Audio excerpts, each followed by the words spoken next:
3월 6일 새벽 예배, 새벽 만나를 시작하겠습니다. 이 새벽에 주시는 하나님의 말씀은 사무엘상 19장 18절로 24절에 있는 말씀입니다. 사무엘상 19장 18절에서 24절에 있는 말씀, 사무엘상 19장 18절에서 24절에 있는 말씀, 제가 봉독해 오겠습니다. 다윗이 도피하여 라마로 가서 사무엘에게로 나아가서 사울이 자기에게 행한 일을 다 전하였고 다윗과 사무엘이 나옷으로 가서 살았더라. 어떤 사람이 사울에게 전하여 이르되 다윗이 라마 나역에 있더이다 하매 사울이 다윗을 잡으려 전령들을 보내더니 그들이 선지자 무리가 예언하는 것과 사무엘이 그들의 수령으로 선 것을 볼 때 하나님의 영이 사울의 정령에게 임하매 그들도 예언을 한지라. 어떤 사람이 그것을 사울에게 알리매 사울이 다른 전령들을 보냈더니 그들도 예언을 했으므로 사울이 세 번째 다시 전령들을 보냈더니 그들도 예언을 한지라. 이에 사울도 라마에 가서 세구에 있는 큰 우물에 도착하여 물어 이르되 사무엘과 다윗이 어디 있느냐? 어떤 사람이 이르되 라마 나요에 있나이다. 사울이 라마 나요스로 가니라. 하나님의 영이 그에게도 임하시니 그가 라마 나역에 이르기까지 걸어가며 예언을 하였으며 그가 또 그의 옷을 벗고 사무엘 앞에서 예언을 하며 하루 밤낮을 벗은 몸으로 누웠더라. 그러므로 속담에 이르기를 사울도 선지자 중에 있느니라 하니라. 아멘. 오늘도 새벽 만나를 싸우시도록 하신 하나님께 감사하고요. 하루를 열어가는 여러분들을 주님의 이름으로 축복합니다. 특별히 오늘 말씀을 통해서 우리가 주님과 동행하는 한 날이 되어지기를 원하고요. 삶의 소망 되어지는 주님과 함께 오늘 월요일 힘차게 시작되는 믿음의 백성들이 되어지기를 간절히 소원합니다. 자, 오늘 말씀 속에 보니까 다윗이 사무엘에게도 도피하게 됩니다. 왜요? 사울 왕이 죽이려 하기 때문에 그렇습니다. 도피하게 되어진다는 것입니다. 그래서 가장 믿을 만한 사람 누구예요? 사무엘로 갑니다. 라마 나역에 가서 숨겨준다는 것입니다. 여기서 중요한 것은요, 사무엘이 사울 왕이 다윗을 죽이려고 하는 의도를 알았습니다. 그럼에도 불구하고 그를 보호하셨다는 겁니다. 그가 그렇게 할 수 있었던 이유가 뭘까요? 하나님이 다윗을 보호하려고 하셨기 때문에 그렇습니다. 사무엘의 그 행동을 통해서 하나님이 그를 보호하고 계심을 우리는 깨달아 알아야 합니다. 여러분들, 중요한 것이 있다면, 우리가 하나님의 뜻을 알았다면 그것을 행할 수 있는 믿음이 있어야 합니다. 사무엘은 하나님의 뜻을 알았기 때문에 사울을 보호했다는 것입니다. 이 땅을 살아가는 동안에 우리가 하나님의 뜻을 행하려고 한다고 가르칩니다. 근데 알았다면 행할 수 있는 믿음을 가지고 살아갈 수 있는 저와 여러분이 되어지시기를 간절히 소원합니다. 자, 그랬더니 사울 왕이 뭐합니까? 다윗을 잡아오기 위해서 전령을 보내지 않습니까? 첫 번째, 두 번째, 세 번째 전령을 보는데 어떤 일이 일어납니까? 라마 나역에 갔더니 하나님의 영이 그들에게 임했습니다. 그랬더니 그들이 뭐합니까? 선지자들처럼 예언을 하고 있다는 것입니다.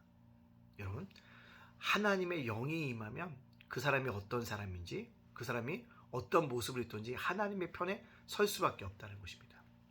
이것이 하나님의 원리인 것입니다. 따라서 우리가 사람을 외모로 판단하지 말아야 될 것은 저 사람은 된다 안 된다 이야기할 수가 없다는 거죠. 왜요? 하나님의 영이 임하면 그는 하나님의 사람이 될 수 있습니다. 따라서 우리가 어떻게 합니까? 하나님의 영이 되어져야 한다는 거죠. 하나님의 영이 우리와 함께하는 자가 되어져서 하나님의 일을 감당할 수 있어야 합니다. 그러기 위해서 뭡니까? 성령이 함께하시고 성령이 임재하시고 성령의 능력을 맛볼 수 있는 그런 믿음의 사람들이 되어져야 될 줄로 믿습니다.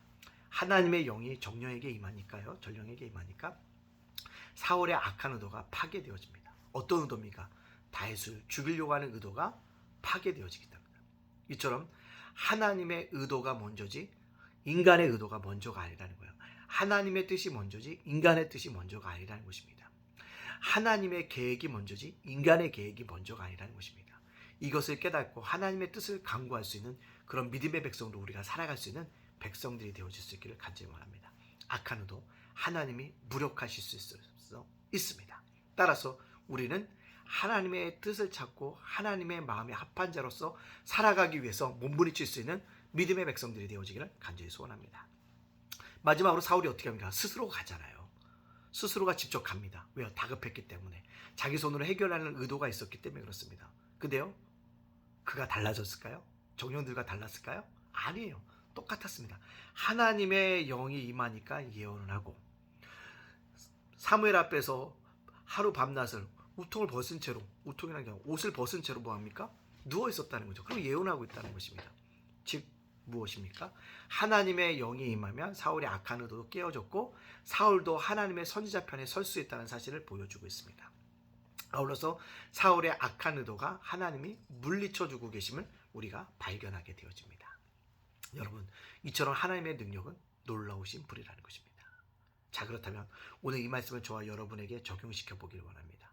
여러분, 이 땅을 살아가는 동안에 누군가의 피난처가 되어줄 수 있는 그런 믿음의 사람으로 살아갑시다. 오늘 다윗을 숨겨준 사무엘처럼 누군가가 도움을 필요할 때 피난처가 되어줄 수 있는 그런 작은 그늘이 되어줄 수 있는 그런 사람으로 우리가 함께 살아가길 원합니다. 도움을 요청하는 자가 있다면 너그럽게 품어주고 안아줄 수 있는 그런 사람으로 우리가 살아갑시다. 살아가자고 하는 얘기는요, 청룡이에요. 제가 그렇게 살아서가 아니에요. 그렇게 함께 살아가자는 것입니다. 삶이라는 거, 신앙생활이라는 건 뭐예요? 지향점이고 삶의 태도입니다. 그렇게 지향점을 가지고 살아가자는 거죠.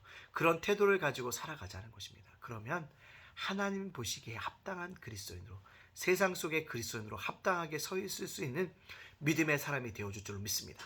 오늘도 누군가의 피난처, 누군가의 작은 그늘이 되어줄 수 있는 그런 믿음의 그리스찬으로서 살아갈 수 있는 저와 여러분이 되어주시기를 주님의 이름으로 축복합니다. 아멘. 기도하겠습니다. 사랑의 하나님 감사합니다. 어제 주일을 맞이해서 온전히 주님을 찬양할 수 있도록 인도해 주시고 다시 한번 월요일 아침에 주님과 만나고 동행하며 하루를 시작하게 하시니 감사합니다. 날마다 감사로 문을 열어가게 해주시고 감사로 하루를 달아나갈 수 있도록 인도하여 주시옵소서. 오늘 말씀처럼 사무엘처럼 누군가의 피난처가 되어주고 누군가의 작은 그늘이 되어줄 수 있는 믿음의 크리스찬으로 살아갈 수 있도록 축복하여 주시옵소서. 오늘을 살아 우리 성도들, 자녀들, 세워갈도와 사업장을 굳건하게 지켜 주옵시고 이담교회 교회 본질을 회복하여 예배가 회복되어지며 전도하고 선교하는 일에 중심되어지는 본부의 역할을 감당하는 아름다운 교회가 되게 하여 주시옵소서. 예담제가 복센터와 예담자원도서관 위에 함께하여 주시옵소서. 모든 영광 주께 돌려며 예수님의 이름으로 축복하며 기도합나이다. 아멘.